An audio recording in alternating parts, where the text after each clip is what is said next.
राहुल गांधी ने पीएम मोदी और पूरी की पूरी बीजेपी की नींद उड़ा रखी है। तभी तो मौका कोई भी हो, मोदी या बीजेपी के नेता राहुल गांधी पर हमला बोलने का मौका नहीं छोड़ते, जैसे एनडीए संसदीय दल की बैठक में भी हुआ। लेकिन इस बार राहुल गांधी को घेरते घेरते प्रधानमंत्री मोदी सुप्रीम कोर्ट पर ही सवाल उठाने लगे। पीएम मोदी सुप्रीम कोर्ट के फैसले पर ही टिप्पणी करने लगे। देश के प्रधानमंत्री का सुप्रीम कोर्ट के फैसले पर टिप्पणी करना अब सवालों में आ गया है। सवाल उठ रहे हैं कि प्रधानमंत्री इस तरह की बातें क्यों कर रहे हैं। राहुल गांधी को घेरने की कोशिश में प्रधानमंत्री कहां जा रहे हैं। जब एनडीए की तरफ से आनन फानन में यह बैठक बुलाई गई तो यह माना जा रहा था कि सरकार कोई बड़ा फैसला लेने वाली है, कोई बड़ा ऐलान करने वाली है। लेकिन जैसा सोचा जा रहा है वैसा तो नहीं दिखा, बल्कि पीएम मोदी का राहुल गांधी पर ही फोकस रहा। लेकिन अब पीएम मोदी बड़ी गलती कर गए हैं। विपक्ष मोदी पर हमलावर हो गया है।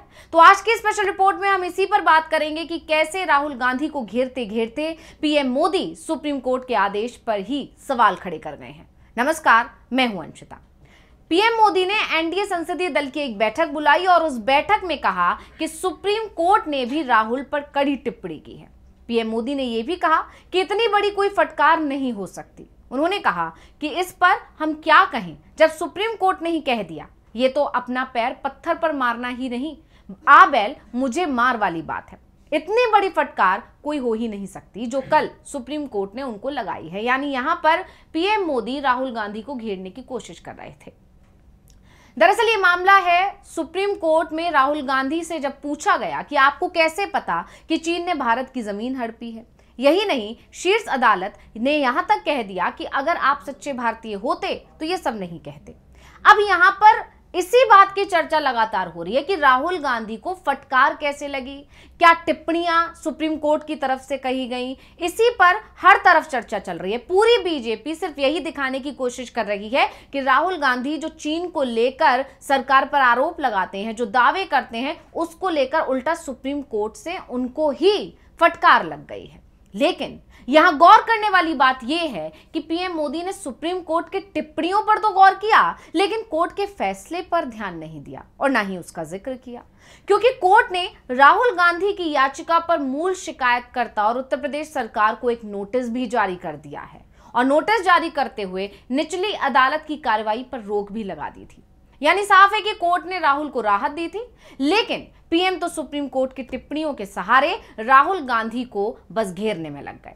सुप्रीम कोर्ट की मौखिक टिप्पणियों का फायदा उठाने की कोशिश करने लगे और ये सिर्फ पीएम मोदी ही नहीं बल्कि पूरी की पूरी बीजेपी इसी काम में लग गई। यहां तक कि मेन स्ट्रीम मीडिया में सिर्फ यही खबरें लगातार चल रही हैं कल से कि राहुल गांधी को सुप्रीम कोर्ट से जबरदस्त फटकार लगी। अब इसी को लेकर जानकार ये कह रहे हैं कि इससे पता चलता है कि राहुल गांधी की बढ़ती लोकप्रियता से बीजेपी और खुद पीएम मोदी कितने परेशान हैं कि वो सिर्फ इस कोशिश में लगे रहते हैं कि कैसे राहुल गांधी की छवि धूमिल की जाए। राहुल गांधी जिन मुद्दों को उठा रहे हैं जिससे सरकार घिरी हुई है, जैसे कि एसआईआर का मुद्दा है या वोटिंग लिस्ट में धांधली का मुद्दा है। खासकर राहुल गांधी ने 21 जुलाई को जो इतना बड़ा ऐलान किया कि वो जल्द ही चुनाव आयोग को लेकर बड़ा खुलासा करने वाले हैं। वो ये बताएंगे कि कैसे चुनाव आयोग बीजेपी की मदद कर रहा है। यहां तक कि उन्होंने चुनाव आयोग के अधिकारियों को चेतावनी भी दी कि वो किसी को भी नहीं छोड़ेंगे, चाहे वो रिटायर्ड ही क्यों ना हो गए हों। तो राहुल गांधी के इस ऐलान के बाद से ही कहीं ना कहीं चुनाव आयोग और बीजेपी खेमे में खलबली मची हुई है, क्योंकि चुनाव आयोग गिरेगा तो जाहिर है बीजेपी पर भी कहीं ना कहीं सवाल उठेंगे, क्योंकि लगातार विपक्ष की तरफ से यही आरोप लगते हैं कि चुनाव आयोग बीजेपी के लिए काम कर रहा है, बीजेपी के एजेंट के तौर पर काम कर रहा है। तो अब जानकारों का कहना है कि इन्हीं सब मुद्दों से ध्यान भटकाने के लिए सरकार राहुल को टारगेट करने पर लग जाती है और इस बार भी वैसा ही हो रहा है। जैसे कि ट्रंप को लेकर जो सवाल लगातार पीएम मोदी से किया गया राहुल गांधी की तरफ से, संसद के अंदर भी संसद परिसर के बाहर भी लगातार राहुल गांधी पूछ रहे हैं कि अगर ट्रंप ने मध्यस्थता नहीं कराई है तो फिर पीएम मोदी इस बात पर खुलासा करें और ट्रंप को झूठा करार दें। लेकिन उस पर पीएम मोदी की तरफ से चुप्पी साधी गई है। अब इन सब के बीच में सुप्रीम कोर्ट की एक टिप्पणी आ जाती है और उस टिप्पणी पर राहुल गांधी को घेरने की पूरी तरह कोशिश की जाती है। अब सुप्रीम कोर्ट की उस टिप्पणी की ही बात करें तो इस पर कांग्रेस सांसद प्रियंका गांधी वाड्रा का भी बयान आ गया। उन्होंने ये भी कहा है कि वो ये बात तय नहीं करेंगे कि एक सच्चा भारतीय कौन है, ये तो विपक्ष के नेता का एक काम है। सरकार को चुनौती देने के लिए किसी सवाल को पूछना ये उनका कर्तव्य है। क्या कुछ बोली हैं प्रियंका, सुनिए।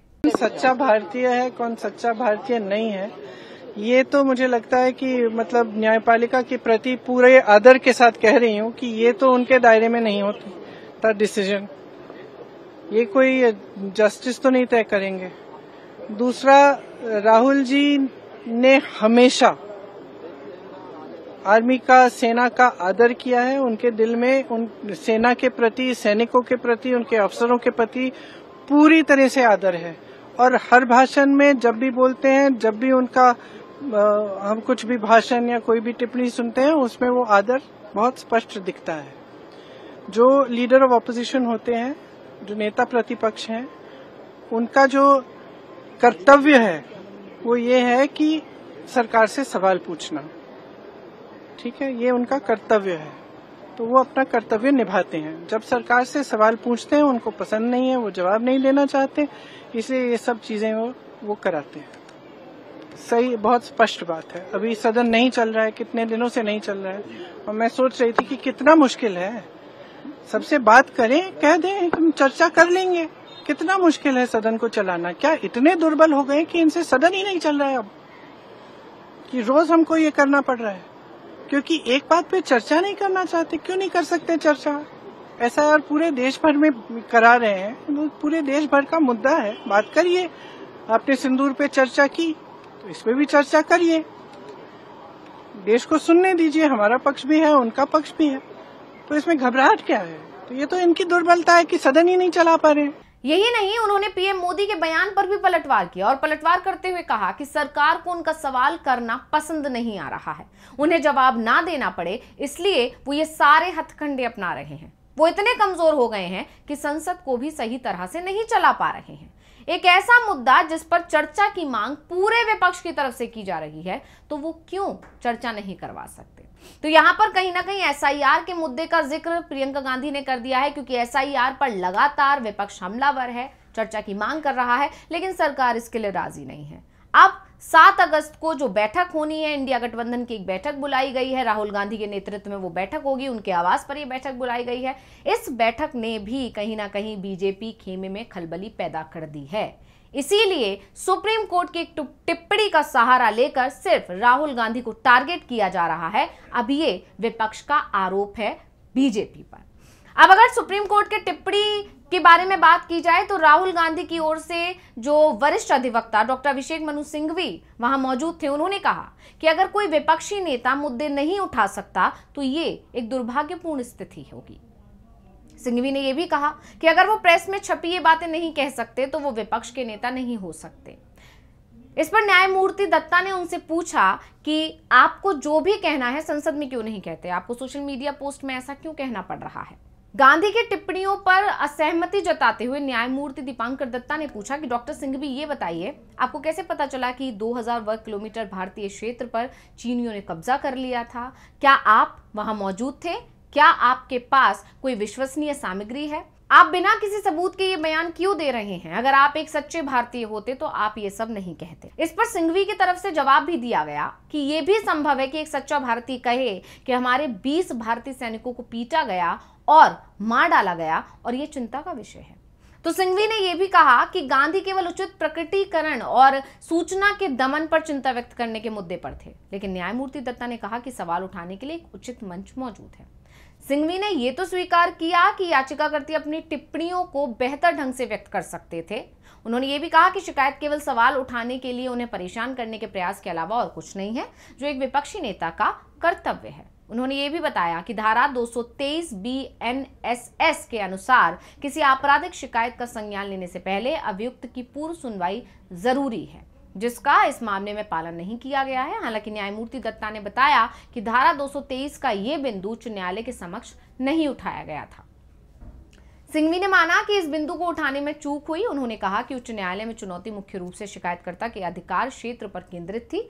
सिंघवी ने उच्च न्यायालय के स्तर पर सवाल उठाया कि शिकायतकर्ता हालांकि पीड़ित व्यक्ति नहीं है, फिर भी अपमानित व्यक्ति है। यानी सिंघवी ने दलीलें रखी और उन दलीलों को सुनने के बाद पीठ इस बिंदु पर विचार करने के लिए सहमत हो गई और इलाहाबाद उच्च न्यायालय के उस फैसले को चुनौती देने वाली गांधी की विशेष अनुमति याचिका पर नोटिस जारी कर दिया, जिसमें कार्रवाई रद्द करने से इनकार कर दिया गया था और 3 सप्ताह के समय के लिए अंतरिम रोक लगा दी गई है। यानी सिंघवी ने जो दलीलें दी उन्हें सुप्रीम कोर्ट ने माना और उन पर विचार किया, जिसके बाद इलाहाबाद हाई कोर्ट को ही एक नोटिस जारी कर दिया गया, जो अपने आप में राहुल गांधी की एक बहुत बड़ी जीत है और ये बताता है कि सुप्रीम कोर्ट ने जो सवाल पूछे, जो फटकार लगाई, उसका जवाब सिंघवी के पास था और उन्होंने तुरंत उन जवाबों को दिया भी।